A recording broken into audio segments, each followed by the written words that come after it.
Hey guys, welcome to another video. And this one I'll be covering the marketer's guide, to copywriting. Basically, the ultimate guide that you can get, so any marketer can really understand how to write amazing copy.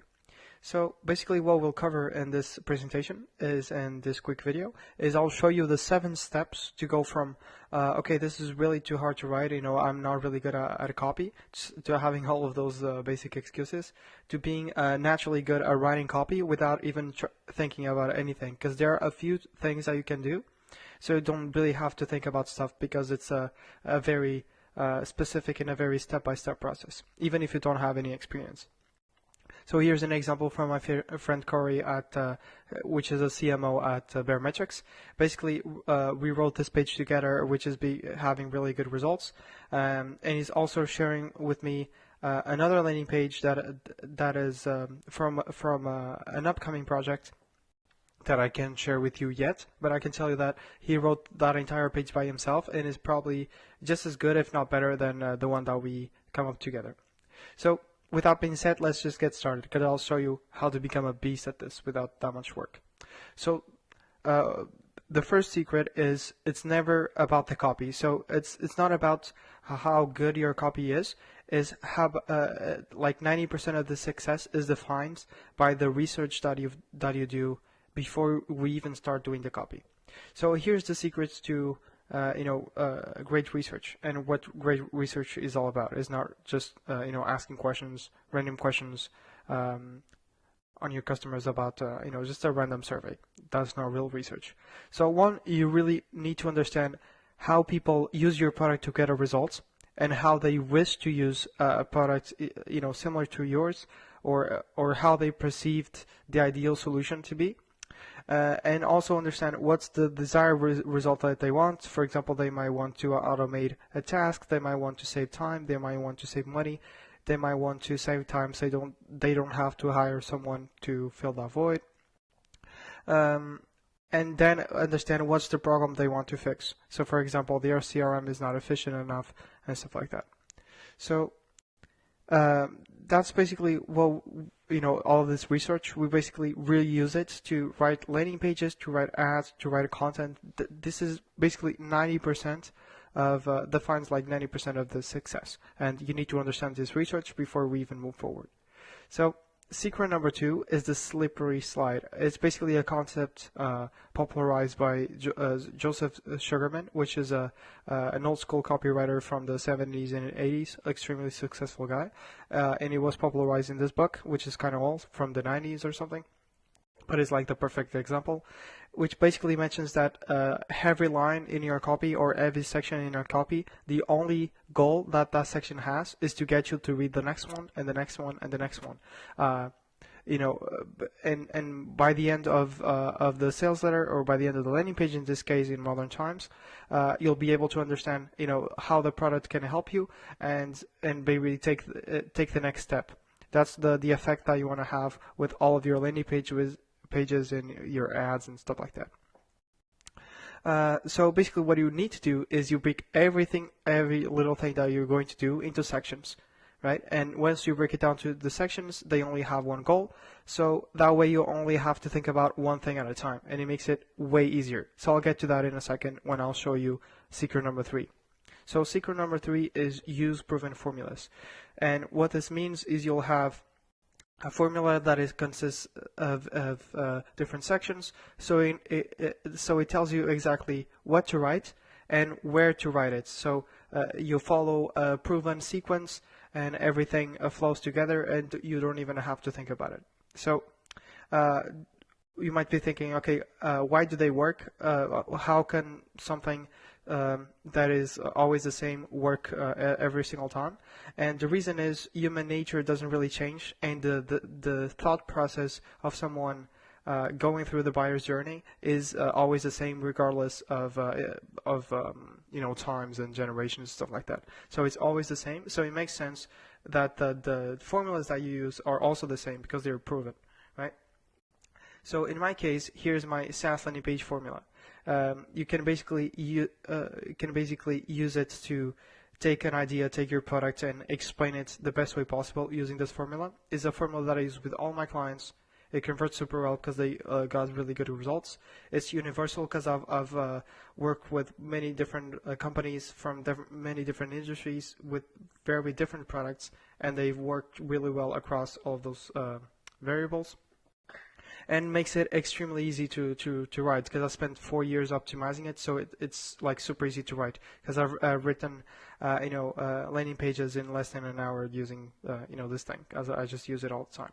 So if you're interested, you can get it free, and also get a few examples of me breaking down landing pages for my clients using this exact formula. If you're interested in that, you can go to cortes.design/cheat sheet and get those examples as well.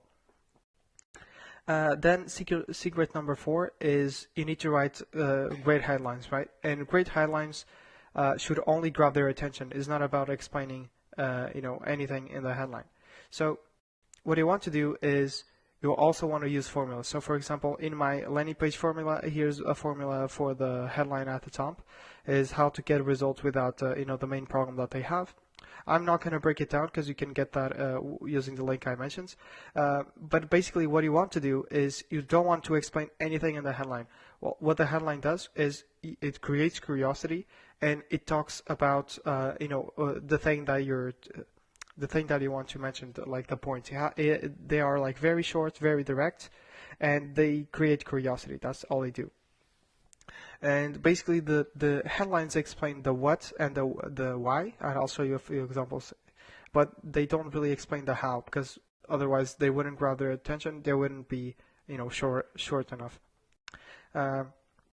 So here's an example. I'm saying emails only convert 70% of cards. This is an example from a client criticizing the things that their potential customers are currently using to fix the problem that they want to fix, which is using emails using email marketing instead of using what they were offering. So basically, why does this happen?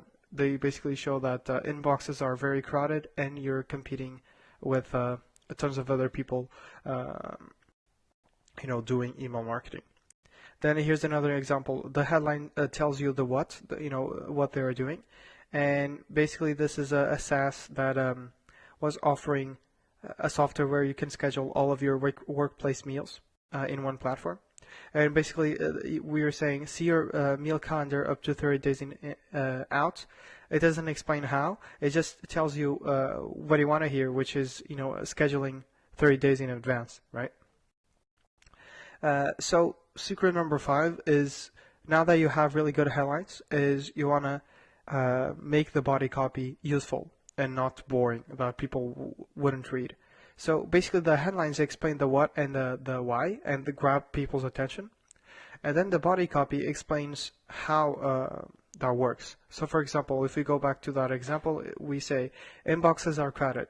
And now that people have their attention and they kind of know what happens, because inboxes are crowded and it's kind of hard to grab their visitors' attention. In the body copy, we just explain, okay, how can we provide details to whatever the headline says? So now we're saying you're not the only one trying to get their attention. Your customers are overwhelmed with offers every day, blah, blah. Basically, we're just justifying whatever the headline says. And then the other example here as well is when we're saying that you can schedule up to 30 days in advance. Now we use the body copy to justify how that works. So for example, we're saying our Outlook-like calendar helps admins and our employees order all of their meals up to 30 days in advance. So it answers some of their questions right there. And now secret number 6, which is super important, and for some reason no one really talks about it, is you always want to answer your visitors' objections. So most people during the buyer's journey, they always have objections. They always have these questions related to their buying process. So for example, does it work with this tool? Does it have this integration? Does it have this feature? Does it have good support? How much time will it take to get up to speed? How much time will it take me to learn this tool? Stuff like that. They always have these questions, and if you don't answer them, they basically won't convert. But the problem is that they are also rarely asked, so you have to get really good at identifying these and justifying them right away. So the best way to do it is, let's say you're explaining a certain step about your product and how that works and how you can get them the result that they want. So you want to think about, okay, do people actually get any questions whenever we explain this during a demo or something? If they do, all you do is you gather those questions and, if they are real objections, and then you just answer them right away. Because people might be saying, basically what this does is like a text message is whenever someone adds something to their cart on an online store and they don't finish purchasing, what this company does is they send a text message, so asking why that happened and offering support, and most people end up buying that thing after they get some support and they get some answers question, just so you get some context.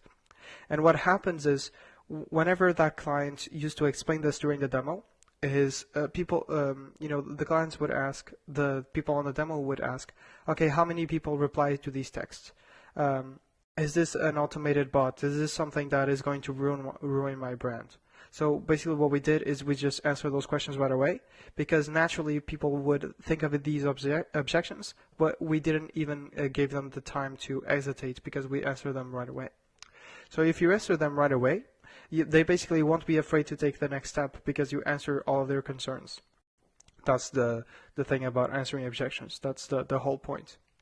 And secret number 3 is just to get outside help. Is just get someone that has done it before and comes in with an unbiased perspective. It just helps you fix all of your issues as fast as possible. So if you're interested in getting my help in teaching you this process, showing you what you need to change, how to improve, and so on, you can apply for a free consultation at cortes.design/apply. And what this is like a call where I'll try to diagnose your problems, try to understand your goals, try to see if we might be a good fit, and really see what's wrong, with what might be wrong with your business and where we can improve. If I think we're a good fit, I'll go ahead and explain how I can help and how that works.